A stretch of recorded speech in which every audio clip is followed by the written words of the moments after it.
Antonio Guterres confirms the United Nations commitment to help Yemenis and end the war. U.S. Special Envoy to Yemen Tim Lenderking says that coordinations with Russians over Yemen is constant.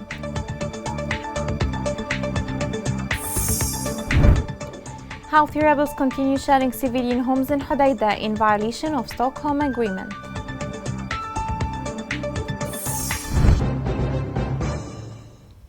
Welcome to Yemen Today TV. This is the English news with me, Roshan Fouad.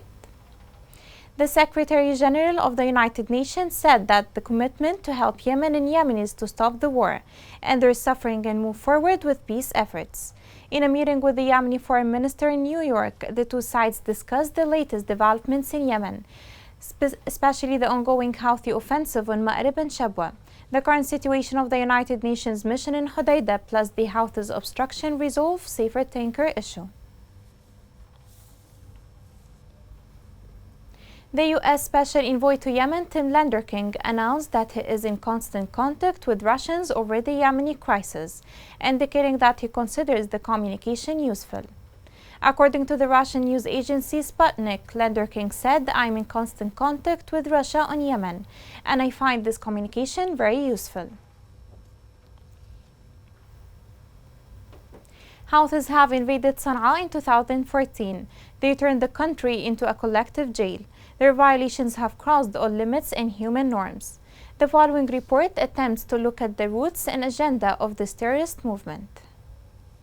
Who are the Houthis and what do they want? A question which might be running in many people's mind. The Houthis are an armed political religious group whose political and military organization is called the Ansar Allah movement. Their name is associated with the founder of the movement, Hussein al-Houthi, who was killed by Yemeni forces in 2004. The movement was founded in 1992 and took the Saada region in northern Yemen as its center. The movement fought armed confrontations for years against the regime of former President Ali Abdullah Saleh, which claimed thousands of lives. The Houthis took control of the Yemeni capital Sana'a in September 2014 and continued on towards Aden, Yemen's largest city.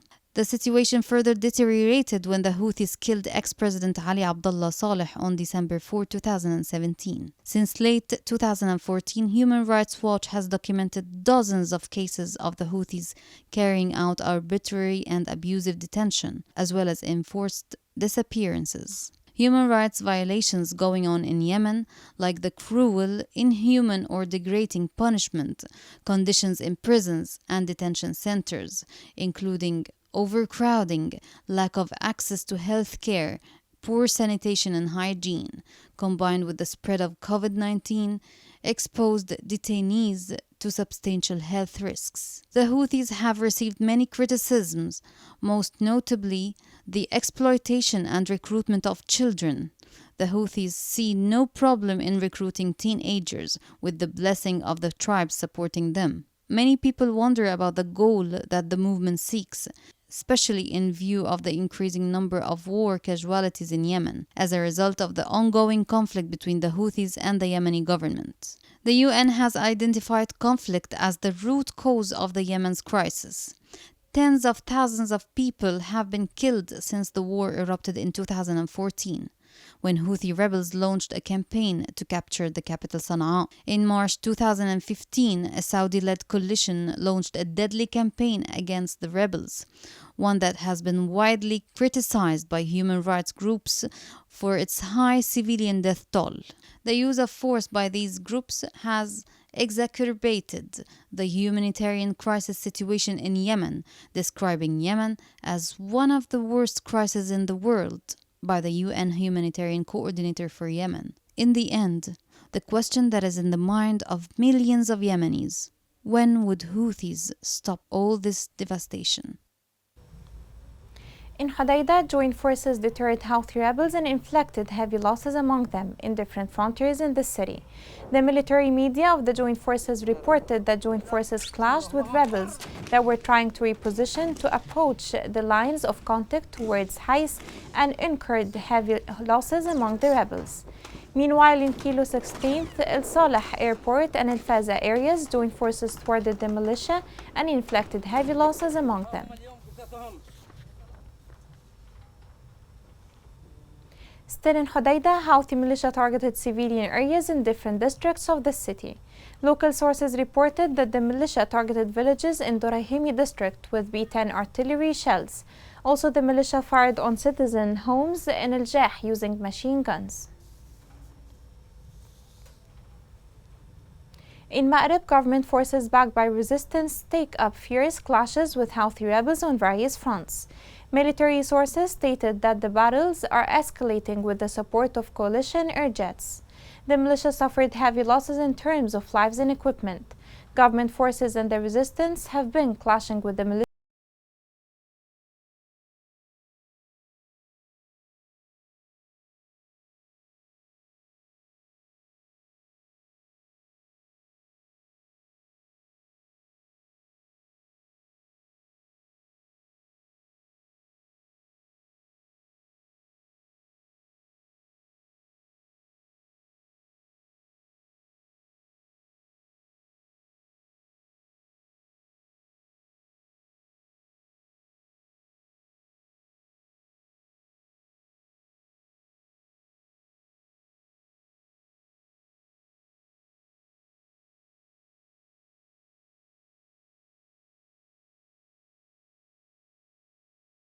Houthis since seized power have been committing all types of human rights violations. The most is that of recruiting children and sending them to war fronts. This report has more on that story.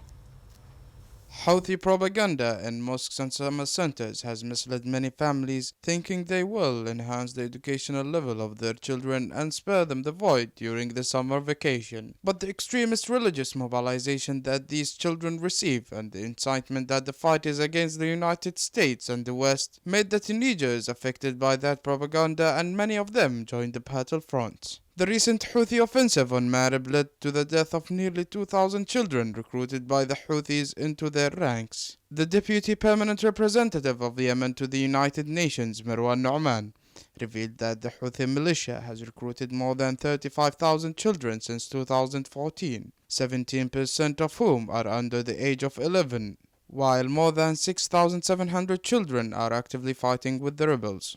In the same context, Mutahhar al-Baladi, Executive Director of the Yemeni Coalition for Monitoring Human Rights Violations, said that among the recruits were 308 children aged between 8 and 11 years, more than 4,000 children aged between 12 and 14 years, and more than 7,000 children aged between 15 and 17 years. Further, the United Nations Children's Fund, UNICEF, reported that 8.1 million Yemeni children are in need of emergency educational assistance due to the conflict in the country. This is a huge increase compared to 1.1 million children before the war. The organization also stressed the war must stop so that children can live their childhood. In early July, UNICEF officials said in a report that more than 2 million children of school age are currently out of school in Yemen, while more than 3,600 children have been recruited since the start of the war. Houthi militia uses schools, mosques and summer camps to brainwash at least 60,000 children, train them and send them to battlefields. Distortion of the curricula printed by the militia threatens to create a generation of extremists. Houthi snipers claim the lives of children daily in a horrific way in Taiz, which has been suffering from a suffocating siege by the Houthis for 7 years. These figures reveal only a small picture of the crimes committed by the Houthi militia against children in Yemen. However, the real one could be more intimidating. Coming next. Amid war, vulnerable Yemeni women have limited access to medical care.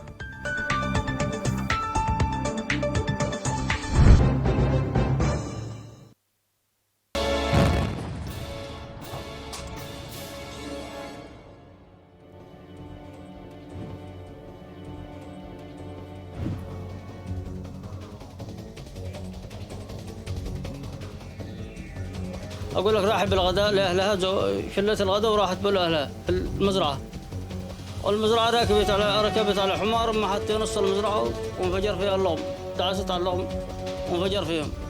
الحمار انتهى الماء ترفت بكعت رجليها. كامل.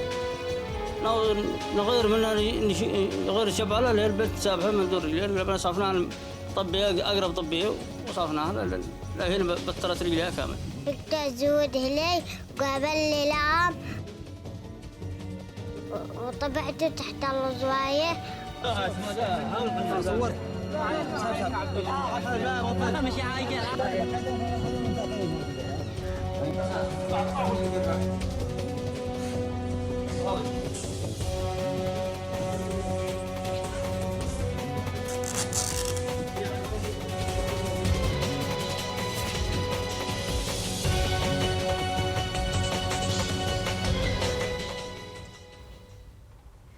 Welcome back.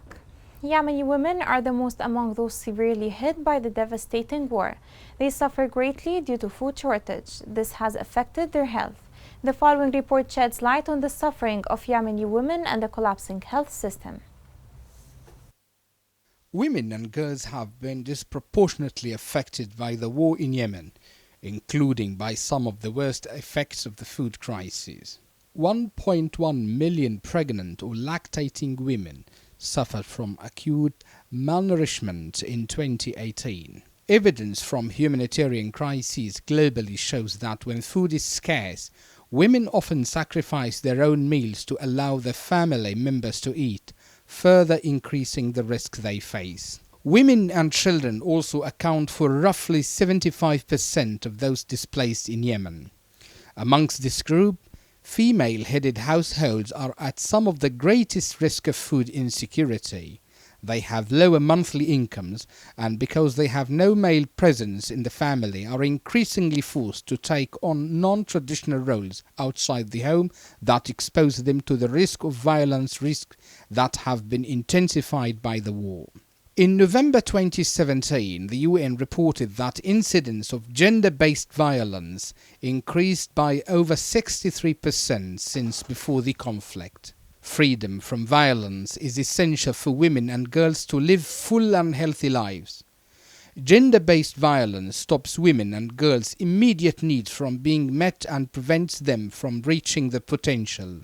This reality is clearly illustrated in Yemen, where even women with a male in the family are increasingly cut off from the essential services. Staff from Al-Hakim, a Yemeni women's organization, told us, movement restrictions were part of women's reality, but it is now exasperated as men want to protect women from the risks of gender-based violence at checkpoints in order to preserve their honor. The desperation created by the crisis is also contributing to rising numbers of child marriages. More than 2/3 of girls are married before the age of 18, compared to 50% before the crisis began. Child marriage is often a coping mechanism for families because they believe a husband's family can offer better protection or because it can raise dowry payments to cope with conflict-related hardship. Yet, the risks of child, early or forced marriage are well established. These women and girls have children earlier and more frequently and face higher risks of pregnancy-related injuries and death in childbirth.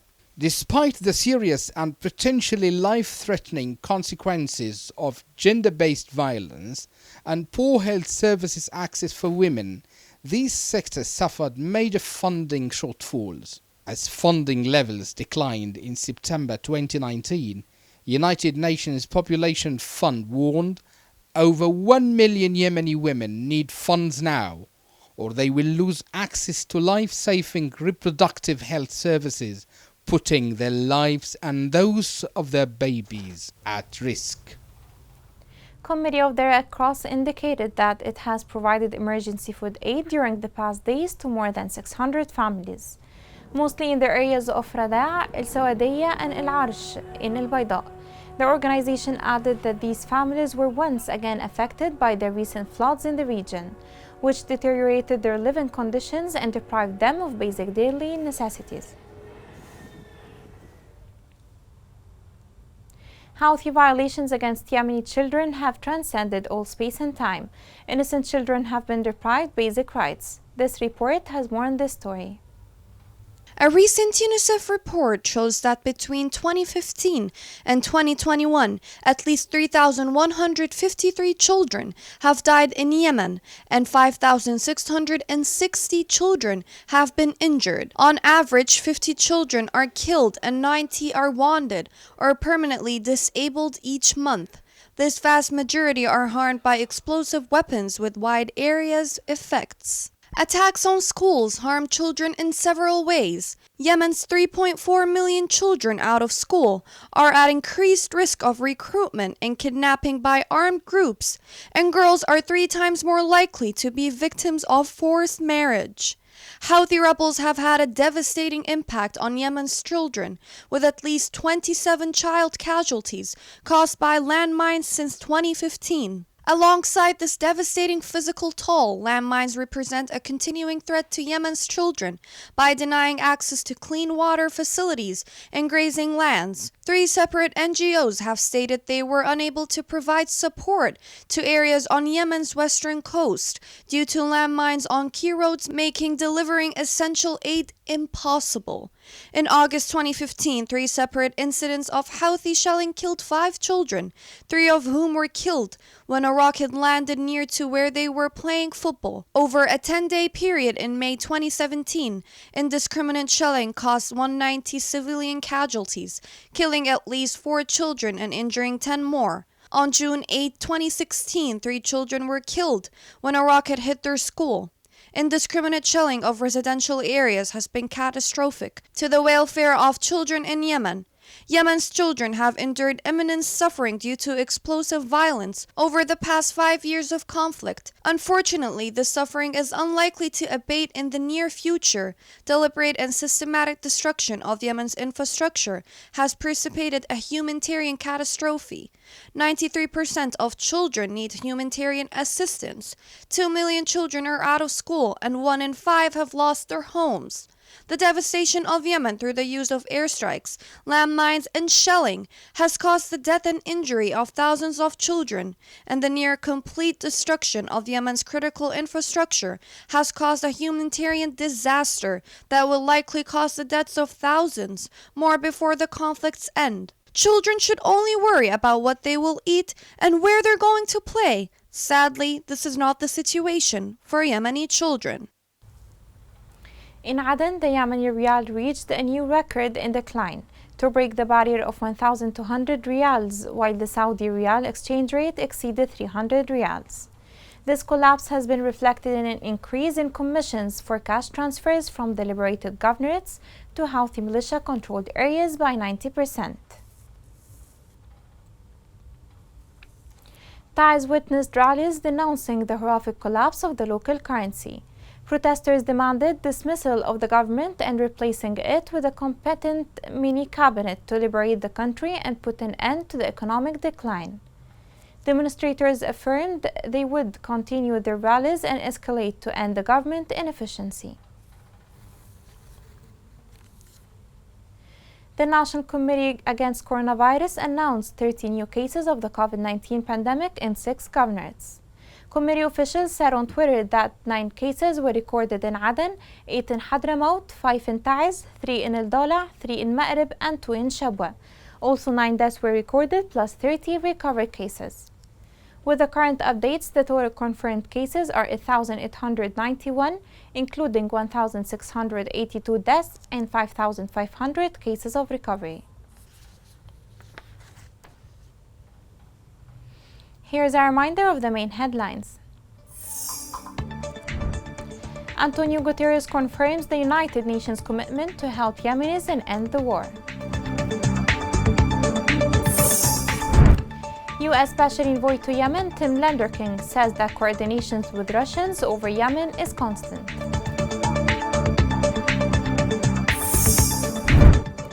Houthi rebels continue shelling civilian homes in Hodeidah in violation of Stockholm Agreement.